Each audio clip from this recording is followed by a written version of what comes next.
guys! Welcome back to my channel and welcome back to my kitchen. Ayan, Kyna 22 Vlogs Kitchen. Ayan, so today ay magluluto na naman tayo. At ang ating recipe na lulutuin today is Ginataang Langka.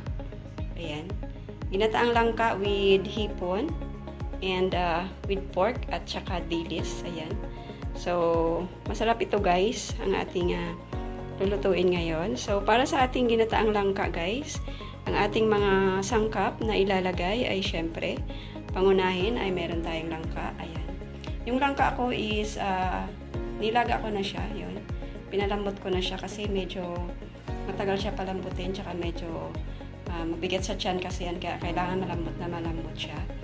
Ayun. So, syempre meron tayong yung gata natin. Ayan. Coconut milk.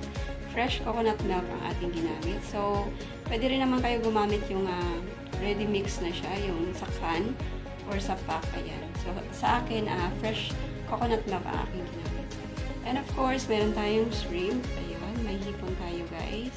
Yan ang ilalagay natin. At syempre, maglalagay tayo ng konting dilis. Ayan.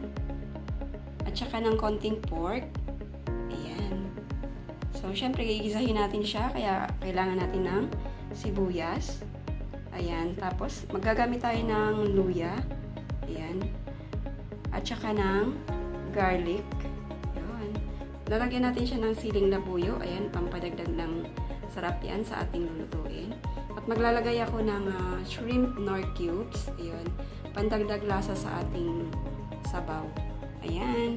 At syempre, maglalagay tayo ng konting black pepper. Ayan. So, mamaya maglalagay din tayo ng konting patis. Ayan. So, yan ang ating mga ingredients, guys, para sa ating ginataang langka. So, pwede na tayo mag-start magluto. Ayan. So, samahan nyo ako. Let's start cooking. Ayan. Ayan, shoutout pala muna sa aking mga members bago ko makalimutan. Ayan, shoutout to all my members. Thank you so much, guys, sa walang sawang pagsuporta sa akin. So, thank you so much sa support. Ayan. Shoutout to